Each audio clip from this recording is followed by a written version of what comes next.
So we're here with Zeek Williams, the founder of New Era Detroit, right off of Schoolcraft. Talk to me today, man. How you feeling?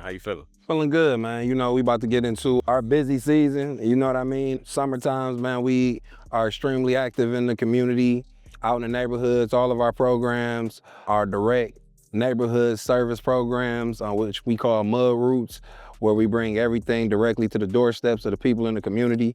We're extremely active. We got one of the #1 community engagement programs in the country with our hood to hood program. So I'm feeling good. This is like our season, man, when we really get out and capitalize on the good weather and engage in getting resources to the people in the community. Talking about resources, you've been hit with an influx of resources recently through federally funded programs to be able to continue the work that you started in a real grassroots way. Talk about how that's helped to, advance your efforts with New Era. I mean, the more resources that we able to get our hands on, the more resources that we able to get out to the community. You know what I mean? We take that real serious.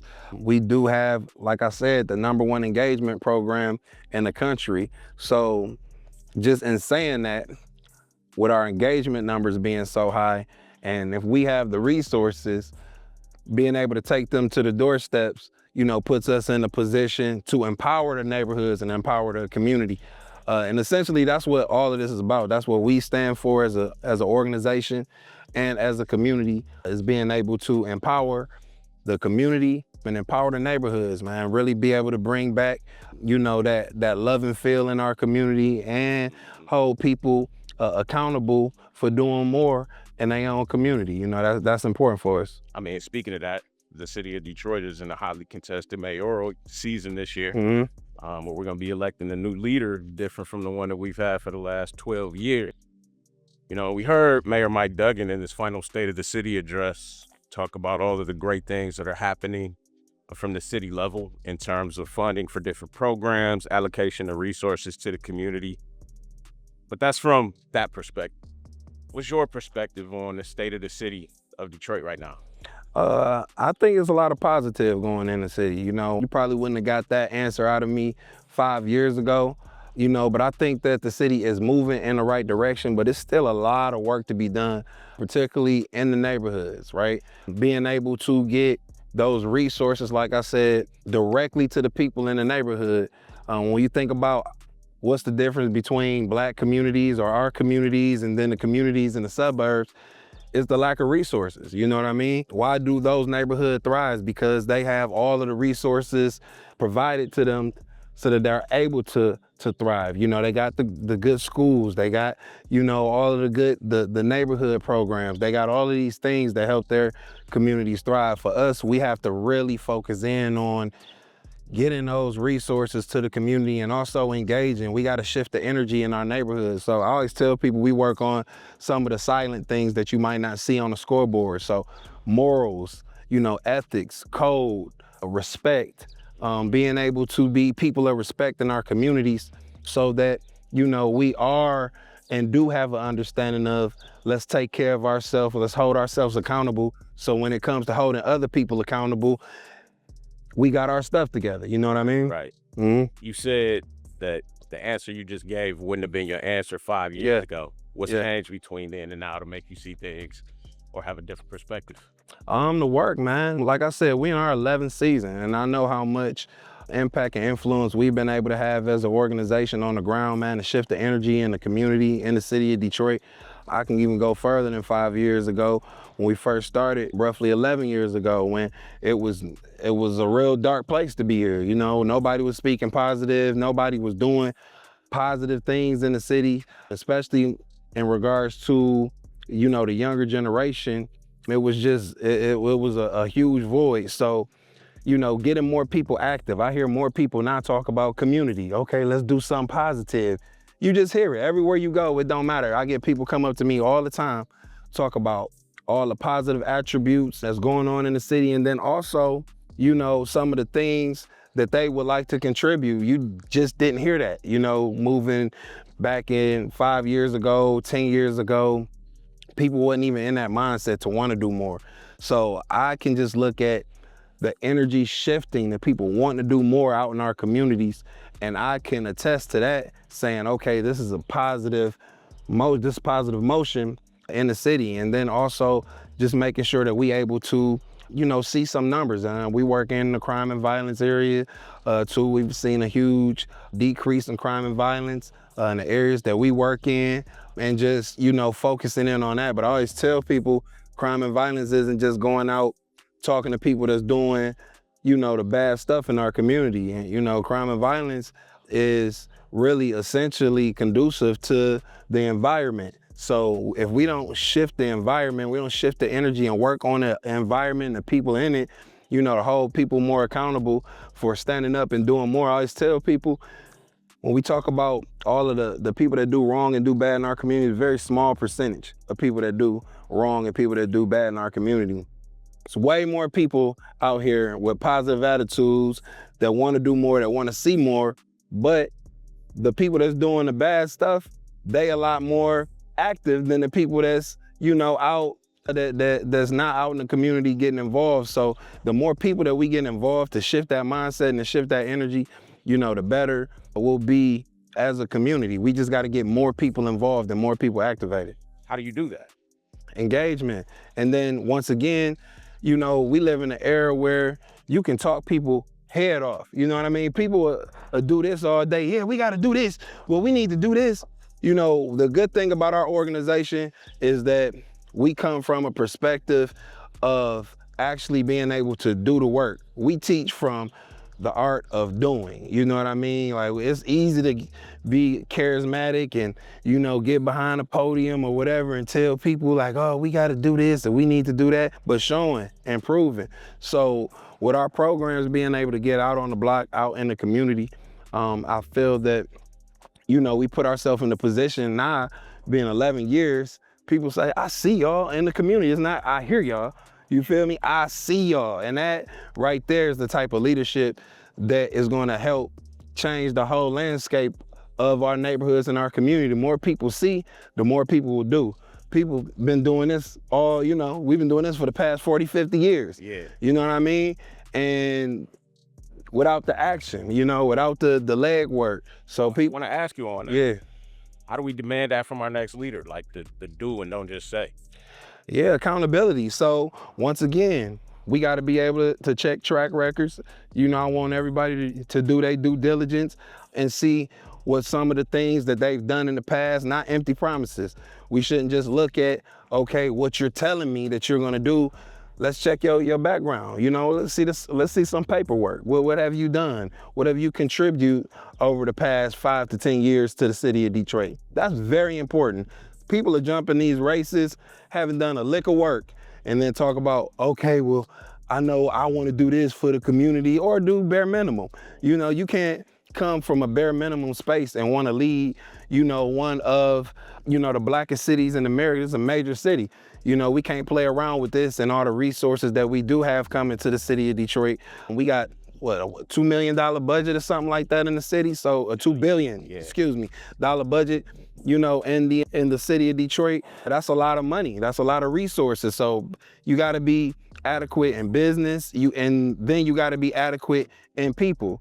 And that's the thing. Like, some people are too business, some people come out too people, but you got to have a true balance in that, and then making sure you're able to connect the two. So I feel like the person that's able to connect the two the right way and make it make sense should be the candidate. What do you think should be the number one issue that the candidate tackles if they are elected? Once again, resources, being able to get resources to the community. I know I done spoke on it like 20 times just in this interview, but what's more important than being able to get resources? We talk about in every black community. We don't just work here in the city of Detroit. We work in just about every black community across the country. And one thing that I do know is that in every black community, we deal with the exact same thing. Mm-hmm. And then the reason that we have so many hoods in the ghettos is because we was placed in these environments with a very lack of resources. So our resources didn't match up with resources from other groups of people, and they were able to flourish and build all of this wealth and, have great communities, and our communities was just being ran down. People out here robbing, stealing, and killing. Why? Not a lot of people doing that stuff because they want to do it. A lot of people do it because of lack of opportunity, lack of opportunity and a lack of resources. So until we get the resource aspect together, and the opportunity aspect together, we're gonna continue to see the same things in our community. So our thing is just to be able to get more resources. How can we help? Hitting those doors, talking to people. That's the first thing we did for a whole year when we first started. We just hit the neighborhood. We're a new organization. We knew we're in Detroit. We knew we want to hear from y'all about some of the things that y'all would like to see in y'all communities.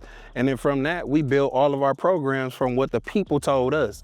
So it's really just listening to the people and developing a plan based upon the needs of the community. Absolutely. What's the next era for New Era? Business opportunities, man. For us, we look at a lot of these nonprofits and we look at, a lot of these people that get a lot of this funding that we never see, that we know not out here doing no work, but they get millions upon millions of dollars to serve our communities. We want to be a part of that pie. You know what I mean? We understand how this work now. A lot of times when we talk about our people in our community, especially in the nonprofit space and all of that, we get skipped over because they think that our paperwork not good. We don't know how to handle a certain amount of money, or, we not in the good old boys club. And really, that has always put us in a hindrance when it comes to the right organizations, getting the right resources and the right funding and able to provide for the community the right way. So you got people, and if you look at some of the top 5 to 10 nonprofits in the city, and I'm talking about from a number perspective, you look at the CEOs and the founders of these places, they don't look nothing like us, don't live in our community, don't know nothing about what we got going on, but they understand that this is a business and they take advantage of that. So for us, it's being able to be in those rooms and spaces. We want to be the biggest. That's what we want to be, the biggest in the city, because we have one of the biggest influences in the city. We have one of the biggest engagement programs in the city. We get resources to the doorsteps of everybody in the city of Detroit like none other. So we want to be able to compete in the next 5 to 10 years for all of that, all of those funding, so that we can make sure that the funding is getting to the right places. You can't tell me that, we got funding for X, Y, and Z, and X, Y, and Z is still, just for example, the whole housing situation, right? So it's millions upon millions of dollars that get put for housing and homelessness and all of that stuff. And we still got a huge crisis when it comes to that. You know what I mean? So where's it going? And then you go into some of these spots that's getting the funding, the facilities are ran down, people sleeping on top of people, it's smelly, it's not kept up right, they not providing programs to help people out. They just, okay, I'm getting all of this money for homelessness, let me get a building, let me provide a couple of beds, let me feed them a couple times of the day, pat them on their back, feed my whole team, and let's take the big pile of money on the back end. We cutting all of that out, man. The resources need to be allocated in the right way so that we have programs to help out whatever the situation is that people going through. It should be a level of programming to help get them out of their situation. And that's what we're not seeing in our communities. We don't see the program, the wraparound services done in the correct manner. So therefore, we continue to see some of the same things out in our community. We really gotta, attach the funding and the resources to the right automobile, man, so that we can continue to build in the right way out in the community. Do you think it might be a space for you as an elected official, man, with just the knowledge that you bring and the wealth of experience that you bring to the table to be able to make these things happen?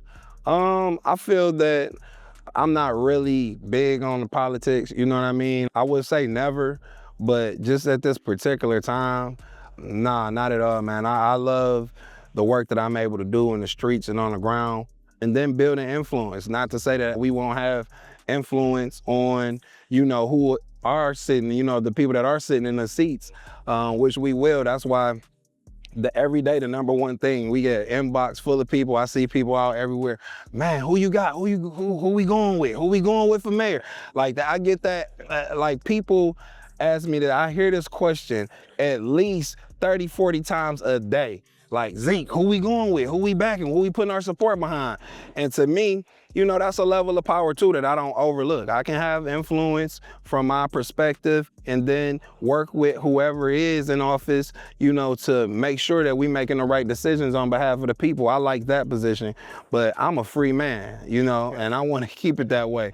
I don't want people being indoctrinated in the system where, we got to move a certain way and do this or do that and answer to all of these, blank spaces. I want to be able to always keep it community, always be able to move in a way, that's beneficial to the progress of our people, because once you start getting these seats, you got to talk about everybody else, and that's okay, but my focus is my people and my communities. In order to do that effectively, I think that staying in my position and growing in business from this perspective, is gonna weigh out to be way more beneficial than me sitting in the seat and then having to, do this and I'm fighting y'all because we never doing this like that. Now I'm the bad person. Y'all want to get me out. So now we running plays to get, how they do, black man. What you think is in store for the city of Detroit over the next 4 or 5 years, man? I see good things, man. I think that it's good that we about to have a fresh start on the mayor seat, I think that's always good in politics in general, you know what I mean? No matter how good of a job that somebody is doing or whatever the case may be, it should always be an opportunity for fresh new leadership after so long. I feel like that's where we really fall off in politics as a whole. When you look at Congress, you got some of these people that's been there for decades, you know what I mean? Come on, man, like, how are we benefiting people? Y'all don't even understand the new fresh ideas that's coming up, So that's a big problem, not only in politics, but in leadership as a whole. We shouldn't still be looking at like the Al Sharptons and Jesse Jacksons and stuff like that. With all due respect to anybody that's put in work in the past, it's a new era, you feel me? Like, there's new fresh ideas. A disconnect is a real thing, you know what I mean? No matter how honorable you are, the older you get, you're gonna lose, especially if you're not living in the neighborhoods, you're not tapped into the source, you're gonna lose connection. And then you're not really gonna know how to adequately move or make the right decisions based on the people. Right. The disconnect is a real thing. Mm-hmm. So I think that it's good that we're gonna have a new fresh face, not only in the mayor seat, but city council is gonna be some fresh faces and see, what new ideas people got, but to be able to work with this new administration a bit more closer. And then also, people in the city council be able to work with them a bit more closer, and also to be able to have a certain level of accountability to pass down too. And how do we do that the right way when people are in office? Check and balance system, all of these things, I feel like we're moving in the right direction. So I'm looking forward to the next 5 years in the city, man. I think that we will have a lot of good times here in the city of Detroit. I'm a firm believer that our worst times are behind us in this city, no matter who's in the presidency seat. Everybody talk about, oh, it's about to be the end of, man. Come on, man. Black people in America never sit and tell me in my face that this is the worst that we gonna ever been through. Come on. If our ancestors was able to get through all of that craziness and all of that murder, slaughter, rape, lynching, burning, all of that stuff that they had to go through and fear their life every single day, you can't tell me we can't pull ourselves up by the bootstraps in this day and continue to figure out ways to continue to thrive and build. So I think, our worst days as a people and community is behind us. It's all about, being able to figure out solutions and building from there. So I'm a solution-based person, man. Like, what's the solution? There's a problem. What's the solution? And then let's work on that so that we can get to where we need to go. Zeek, I appreciate you, man. My man.